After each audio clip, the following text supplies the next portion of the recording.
What is it, Pop?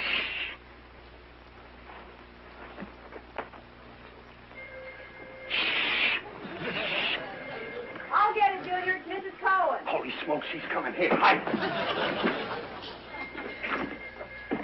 Hello, dear. Hello, Jenny? Oh, I want to tell you the PTA meeting's been postponed till Friday. Yeah. You're welcome. Bye. Well, dear, it's nice you're home. Now, listen, if you'll give me the house money, I'll get down to the market. Yeah, sure. What are you sitting on? Nothing. Same as usual. You got something there. Where? Oh, what's that? What is it? Well, it's nothing important. I'll tell you about it later. You go ahead shopping. Yeah, I will as soon as you give me the money. Charge everything. All I got is big bills. Chester Riley, have you got your pay envelope? Sure, I got my envelope. Only I'm a little short. You're short again? What is it this time? Every week you get paid $59 and we owe more and more each week. Now, please, Peg, don't get excited. That's business owing money. That's the life of trade. Paying cash is for suckers. Run along, Junior. Okay, Mom. No, stay here, Junior. I said run along. All right, let's have it. Now, don't get excited, Peg. You see, I was passing AZ second-hand. I knew it! I knew it! Hey, calm down. What have you done this time? What worthless piece of junk have you wasted our money on? I did not buy any junk. I bought something useful, something I need. What? I'll show it to you. What is it? Diver's helmet. A diver? What are you going to do, go deep-sea diving? No, but, well, Peg, you know I got a bad habit of falling asleep in the tub. Oh. Please, Peg, please, take it easy.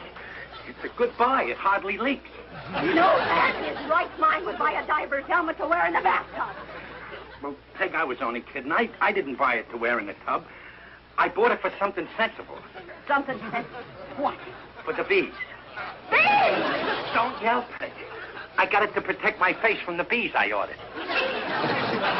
See? You ordered bees? I sent a money order to Pasadena. They're going to ship me some bees. Now, Peg, you know every summer we have a yard full of flowers, and they're just oozing with honey. What's that got to do with you buying bees? Well, you don't expect me to suck the honey out, do you? There's a fortune in this honey racket, Peg, and there's very little work attached to it, except the little that the bees do. Sometimes you upset me so I could scream. Hey, you're going to be a nervous wretch. And no wonder, the things you do. Look here, Riley, once and for all, there's something we got to settle. Now, look, Peg, you're a little excited. Let's talk about it after, when you're cooled off. How's about a kiss, Peg? I'm not in the mood. That's the spirit. Peg, you didn't hear me. I said, how's about a kiss? And I said no. Did you understand me? No! Has Mrs. Riley acted up like that before? Oh, this isn't the first time she's carried on over nothing. You should have heard her rave 2 weeks ago when I brought home the skeleton. You bought a skeleton? Oh, not a new one. Second-hand. Bought it for my den. Oh. Gonna build a den. Oh, that'll be real nice. And I can hang up the moose head I bought last year. I never saw a moose head in your house. Oh, I got it in cold storage. You see, a moose comes from up north, and it likes the cold. That's very thoughtful of you. Show me a man who's kind to animals, and I'll show you a good man. Boy, did that skeleton I brought home steam up, Peg. Mrs. Riley flies off the handle for no reason at all. Waldo, nothing I do satisfies her. She's always picking on me. Oh, dear. All the symptoms. What do you mean, symptoms? Well, I'd rather not say. Waldo, what symptoms? Well, Hiya, Riley. Hiya, Mr. Vinny. The front door was open, so I dropped in to look for my pal Riley. Because when I tried his front door, he wasn't home. Nice to see you, Mr. Gillis. Will you have a cookie? Here, as soon as I finish eating. Hi, Gillis. Now, you were saying, Waldo, what symptoms? What symptoms? A nervous breakdown. A nervous breakdown? But why? I've been reading Dr. Moody's book, Pay Attention to Nervous Tension. Dr. Moody says that many times the cares and worries of marriage prove too much for a woman. Do you think that's what's given Peg the nervous breakdown? Oh, it's quite possible. And this book says that any little thing can bring it on. Now, you must stop it while there's still time. Yeah, sure, but how? The husband must try to recapture the spirit of courtship. He's right, Riley. You gotta start being romantic. Romantic, huh? I could be romantic. But Peg'd kill me if she ever caught me at it. Oh, you must be romantic with Mrs. Riley. That's what I'll do, fellas. I'll go home right now and turn on the romance. I'll take her in my arms, and I'll hug her, and I'll kiss her. I'll treat her just as if she wasn't my wife.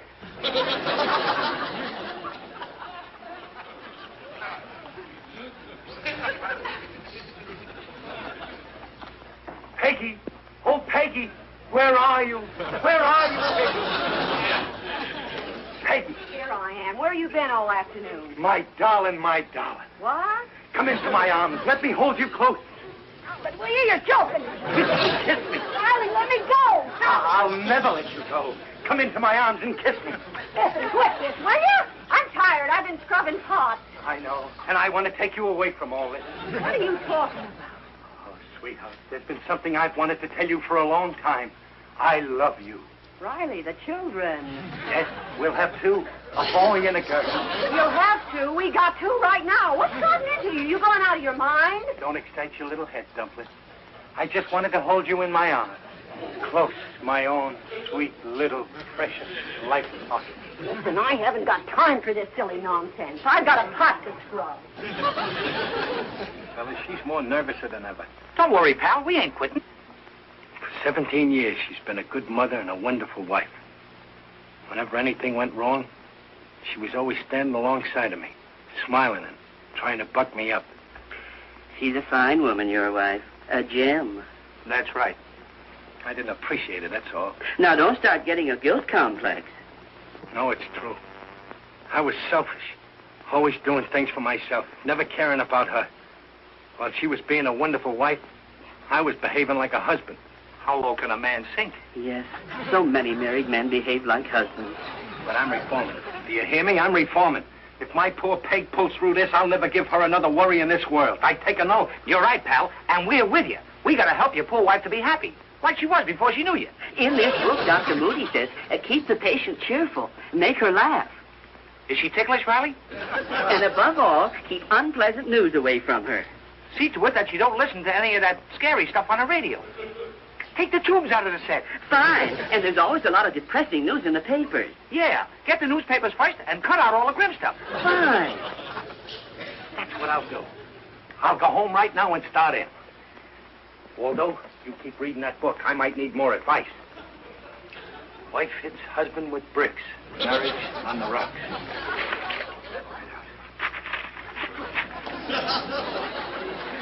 Judge grants wife divorce. Riley, where are you? I'm in the living room, Peg. Trying to get the murder time hour on the radio, but the set's gone dead. That program will kill anything. Take a look at it. I can. I'm laying down. I'm just standing up. I was just going to lay down. Good heavens, what was that? I didn't hear anything. You didn't hear it, Riley, I tell you. Gee, those California crickets. Crickets? Mother, what was that noise? Sounded like somebody shooting someone. It was nothing. Forget it, children. Listen, that sounded to me like it came from... Let me look in No, your pocket. Peg. What is this? Hey, that's a radio tube. A radio tube? So that's why it won't work. Daddy, what are you doing with the radio tubes in your pocket? Well, where else are you going to put radio tubes? I mean, well, those new pocket radios are coming out, Peg, and I wanted to get used to them. What's all this newspaper here? Oh. And the scissors. Have you been cutting some out of the newspaper? Is there something you don't want me to see? Oh, no, Peg. Well, what were you doing then, Pop? Cutting out paper dolls? Yeah, that's what I was doing, cutting out paper dolls. That's a lot of fun, too. Paper dolls. Daddy, why? Why? Well, this is a democracy, ain't it? And the Constitution says that every citizen has a right to cut out paper dolls if he wants. You poor darling. Why don't you go inside and lie down and rest? Please. All right, Peg. Just don't you excite your pretty little head. I'll go in.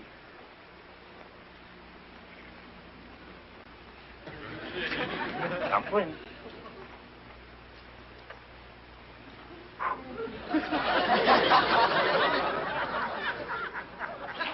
Mother, Daddy's acting very strangely. I know. Children, you know your father's been working pretty hard lately. Oh, yes, I know. I guess holding a rivet gun 8 hours a day does something to you. What are you trying to say, Mom? You may as well know it now as later. Your poor father's having a nervous breakdown. Hiya, Dumpling. Well, I just washed the dishes and put them all away. Now I'm going out in the yard and take the wash down off the line and do a little ironing. And then I'll wash up the floors. Sweetheart, why don't you go out and buy several hats?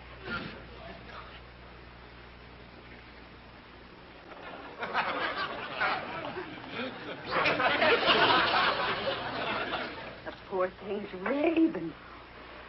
Oh, I almost forgot. The doctor gave me this tonic for him. It'll soothe his nerves. But Daddy won't take medicine. You know him. Well, I'll put it in his food. He won't even know he's taking it. I wish I knew if my little darling was getting any better. Waldo Binney says that Dr. Moody says that it's a good idea to observe the patient without them knowing it. Hey, that is a good idea. Peg's in the kitchen now making supper. Let's take a peek at her.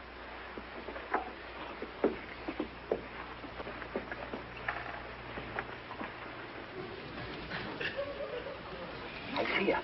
She's pouring tomato juice in a cup. Yeah, that's for me. I like it that way.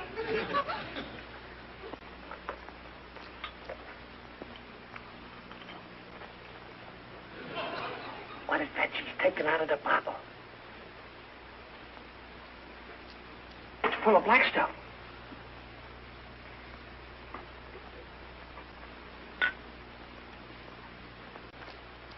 She's pouring it in my tomato juice. What is she doing that for? Don't say it, Riley. Don't you say it, Gillis. Poison. Gillis, this is it. The nervous breakdown. I told you not to marry her. My poor little Peg, my own wife. She's gone for jerks.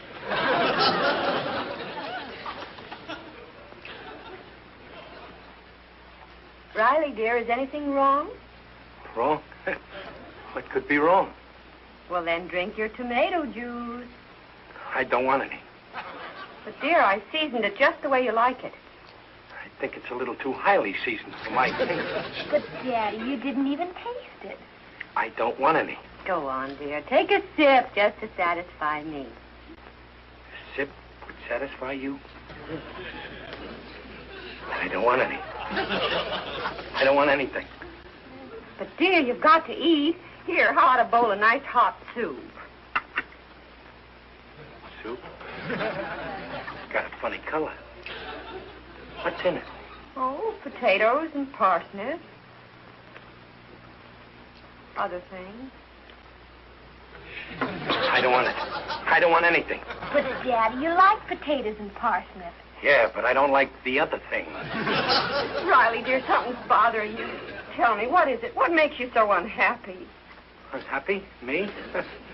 I'm not unhappy. Why should I be unhappy? I got a nice wife, 2 lovely children. I got a good job, and I'm healthy. I got a long and happy life ahead of me, as long as I don't eat.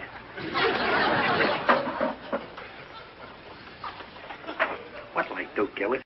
Just watch yourself. Don't eat anything.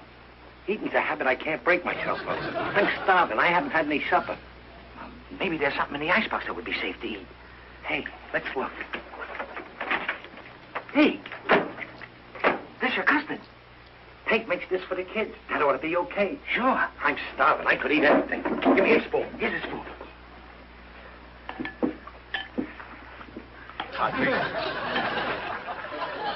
Some table manners. Oh, Riley, here you are. What are you two doing in the kitchen? Oh, you ate the custard. You don't mind, do you, Dumpling? Mind? Why, I was hoping you would. I made it especially for you. Especially for me? Yes, now you eat all you want. Why don't you have some too, Mr. Gillis? I'll see you in the living room later. What's she got against me? Made it especially for me. Me, her only husband. I've been poisoned. We gotta do something, Gillis. We gotta do something. Don't get panicky, Riley. We can't be sure there's anything wrong with the custard. All right, then you taste some. What? Just one? We'll just have to wait and see. This is no time for experiments. We gotta do something. I'm poisoned. I'll get a doctor. No, don't get a doctor. You'll have to tell the police about the poison, and then they'll arrest Peg. You gotta think of something else. Yeah, I know. You gotta get some of that stuff you take after you've been poisoned, like an antidote. Yeah, that's it. What do I take? Well, there's raw eggs and vinegar. Vinegar? Yeah. I got the eggs. Mustard. Get the mustard. I got the eggs. Oh, a bowl. Get a bowl. Yeah, that's it. Now we put the eggs in. Yeah. Get another egg. There's the mustard. Put a little vinegar in. Now we mix it up. What do we do now? Now we drink it. That's it. Wait a minute. I knew there was a catch to it. I can't drink this. It smells awful. But your life depends on it, pal. You're my best friend. All right, I'll take it with the custard. No, not that. I don't know what I'm doing. All right, I'll drink it straight. Go ahead.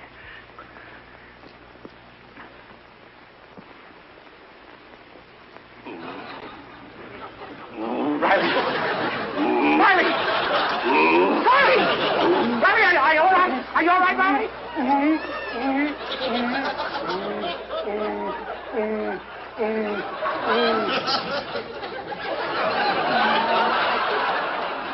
Riley, dear, what's wrong? Are you in pain, Daddy? Is there anything we can do, Pop? Yeah. Just stay there and let me look at you. What a wonderful family I had. What hurt you? My stomach pain. Something I ate.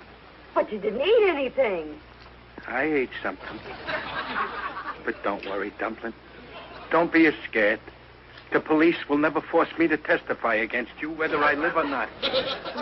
Oh, dear. Children, come here a minute. What is it, Mother? Poor Father, I think he's out of his mind. Get Dr. Leroy right away. I'll phone. No, don't phone. He'll hear you. Run over to his house. Okay, I'll go with you. Let's go. What are you whispering about, Peg? Nothing, dear. You just relax. I'll get you some more custard. No, I've had enough of that custard. Who's that? It's just the door now. I'll be back in a minute. Oh, hello. Hello. Who is it, Peg? Oh, it's Mr. Odell, the undertaker. Shirley. I don't think you better see him. He's not so well. Well, then perhaps I can cheer him up. I have some reserved seat tickets for tomorrow's football game. I can't use them. Well, I don't know. I guess so. Come on in. Might cheer him up. Greetings, Riley. You're looking fine, lying there. I don't feel much like talking, Digger. Well, that's quite all right. I've come to give you a lift. I've got something for you. For me? What? It's a surprise. A box. That ain't no surprise. Wait till you see the view from this box. It's out of this world. I know. Oh, Riley, I envy you. I wish I could go with you. You were going instead of me. You mustn't be late. The kickoff is at 1:30. Oh, it's going to be a wonderful football game. Football game? Well, naturally. I thought I made it clear these tickets are for a football game. Oh, good heavens, Riley. You didn't think I meant baseball? Don't make much difference, Digger. I got something to tell you. I've been poisoned. Oh, no. Perish the thought. I found the stuff in this bottle. Let me have it. Digger. Why, Riley, you foolish man. This isn't poison. It ain't? No, it's a harmless nerve tonic. I've taken it myself countless times. Nerve tonic? It ain't poison. And I have no stomachache. Gee, what a relief. Gosh, Digger, you made me a new man. When you first walked in here, I was a dead one. In the future, let me be the judge of that. Well, cheerio. I'd better be shoveling off. Mother, he's here. What? Don't be upset, dear. It's the doctor. Good evening, Mr. Riley. Dr. Leroy. But I didn't send for no doctor. No, dear, I did. Children, you better wait in the other room. Okay, Mom. You did? Because you were worried about a nervous breakdown? Yes, dear, but there's nothing to worry about. Doctor, I first noticed it. It's all right, I know. Your wife has told me all about it. And you're willing to face it? My brave darling. Doc, do you think it's serious? Well, I think we've caught it in time. Doctor, I'm not a rich man, but I want you to spare no expense. If you need nurses or specialists, I want them. Now, don't worry. A month of peace and quiet in a rest home. In a rest home, but doctor... Now, please, Peg, the doctor knows best. What he says goes. Ah, you're a brave darling. But I'll miss you, Dumpling. Oh, I'll miss you, too, and I'll visit you every day. Dumpling, you got a little mixed up. I'll visit you every day. Oh, no, that's impossible, Mr. Riley. You won't be allowed to leave the rest home. Well, I understand rules. Wait a minute. Me in a rest home? You're making a big mistake. No, Mr. Riley, we know what's best for you. But I'm perfectly okay. You just think you're okay, dear. A little while ago, you were acting so strange. Oh, well, that was because you poisoned me. I was? I mean that I thought that you poisoned me with this stuff. Oh, that's a nerve tonic I got for you. Of course. Well, what did you get it for me for? There's nothing wrong with my nerves. Well, what about the radio tubes? Oh, that. Well, that was because I was afraid of you having a nervous breakdown. I took the tubes out so you wouldn't hear any of that gruesome stuff on the radio. And then I cut all that stuff out of the paper. Oh, I see. Each of you thought that the other... Oh, Riley, that's wonderful.